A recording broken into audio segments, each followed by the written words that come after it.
Salve galera, sejam bem-vindos ao canal do Professor Pedro. Hoje a gente vai falar um pouco do dia aqui 21 de julho, terça-feira, pensando no tarifaço do Trump, os efeitos na economia brasileira, a continuação da guerra entre Irã e Estados Unidos, que a gente sabe que potencialmente, pelo prazo que ela já dura, ela é basicamente o que o Michael Crichton, no livro Jurassic Park, falava sobre sistemas complexos, como na figura, né, daquele Jeff Goldblum que falava sobre a teoria do caos. Sistemas complexos eles tendem a ter soluções que a gente chama de divergentes ou soluções que não convergem, principalmente na medida que o tempo avança.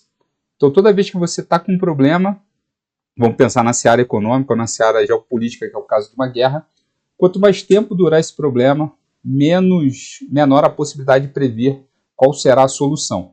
Então, uma solução que o mercado previa é que haveria um acordo entre Irã e Estados Unidos já no início desse conflito, onde o Irã baixaria a cabeça, receberia os Estados Unidos, acabaria com a sua política, né, de desenvolvimento de enriquecimento de urânio, né, pensando em energia ou pensando em armamento nuclear, e que o Israel também obedeceria os ditames americanos. O que a gente observou é que Israel divergiu completamente da política de neutralidade nas ações de guerra. 2, o Irã não abaixou a cabeça. E 3, os Estados Unidos subestimaram os efeitos econômicos desse conflito.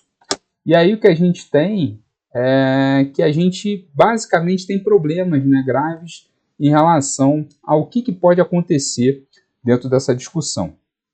Traduzindo para dentro da economia brasileira, agora a gente precisa entender o que pode estar acontecendo. A princípio, eu vou mostrar para vocês em breve um resultado que eu fiz, que é tentando fazer algum processo de estimação em um cenário antes de 25 e depois de 25, ou seja, um cenário que a gente já conheceu, um cenário para que a gente ainda desconhece. O que a gente já sabe é o seguinte, que o mercado ele previu no passado, de maneira até de certa forma consistente, uma Selic, né, mais baixa do que devia, e ele foi subindo. Ao mesmo tempo que o mercado também previa um PIB mais baixo, e ele foi também subindo. E ao mesmo tempo que o mercado previu uma inflação mais alta e foi recuando. Então, ao que tudo indica, o mercado ele previa Selic mais alta, inflação mais alta e PIB mais baixo, tanto para um cenário de 25. O que está acontecendo agora é a manutenção desse processo, mas com observações ainda em aberto. Vou mostrar aqui para vocês o que está acontecendo e como que a gente pode interpretar esse cenário. Vou deixar um pouquinho maior aqui. Então, antes, o que a gente observava, né? Aqui é o cenário de 22 e 25, aqui é o cenário de 26 e 30.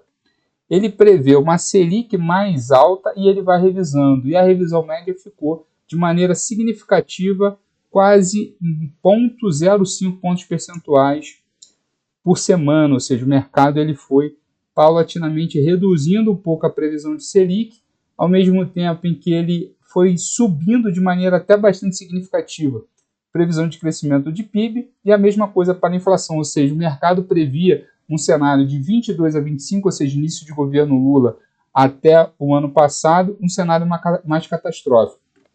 O que aconteceu de 26 para 30?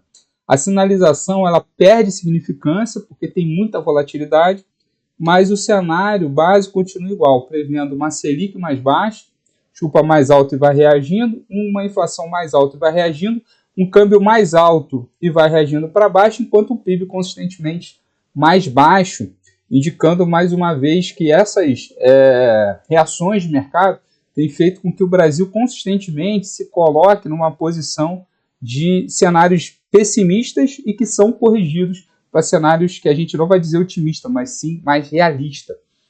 Dita de outra forma, é como se o mercado ele estivesse errando de maneira consistente. A gente pode apregoar isso a algum tipo de ideologia, mas também há cenários que a gente olha no mercado internacional e a gente pensa, a guerra vai ser ruim para o Brasil, questões tarifárias vai ser ruim para o Brasil, O turnover eleitoral vai ser ruim para o Brasil, estamos abraçando o populismo, mas quando a gente analisa os dados, não estamos crescendo acima da média, a inflação está sob controle, o desemprego está baixo, e a economia brasileira, quando é sancionada pelos Estados Unidos, consegue buscar formas bastante relevantes de reinserção internacional nas cadeias globais de valor, e a gente precisa entender o problema grave da nossa economia hoje, é para onde a gente vai caminhar num cenário não de curto prazo, mas num cenário de 4, 8, 12, 16 anos para frente. E a gente não sabe, após 2026 até 2030, o que vai acontecer, quem vai ser o nome que vai herdar a cadeira presidencial, mas acredito que, como a gente já discutiu aqui em diversos vídeos aqui, que a nossa corrida eleitoral, esse período de 2026, está bem pacificado. Obrigado. E aí é isso, meus caros, convido vocês também a lerem o meu livro novo. Vou deixar aqui um espaço para vocês observarem. Deixa eu colocar aqui na Amazon. A Economia do Povo. Então, vou pedir para vocês acessarem esse livro, darem uma lida com muito carinho. Deu bastante trabalho fazê-lo. E aí espero que vocês tenham esse cuidado de fazer um breve resumo desse livro, possam ler, possam achar interessante. É um livro que foi feito com muito cuidado, discutindo muito desse momento atual da nossa economia, sobre como que o mercado tem reagido em relação ao governo, o porquê que o governo Lula tem essa característica. Então faço um processo histórico de entendimento do legado que Lula vivenciou. E agora, obviamente, pós quase 20 anos de governo, né, a gente está caminhando para um 12º ano e vamos caminhar para 16 anos de governo Lula, mas obviamente o governo Dilma também tem uma leve continuidade, né, principalmente nos primeiros anos do seu primeiro mandato, do legado que Lula deixa.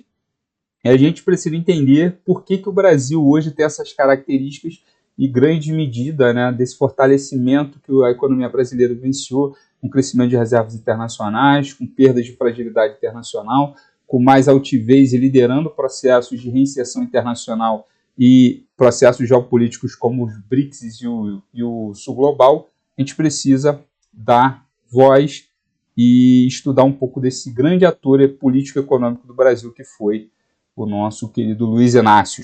Forte abraço, se você gostou do vídeo, deixe seu like, compartilhe e até a próxima.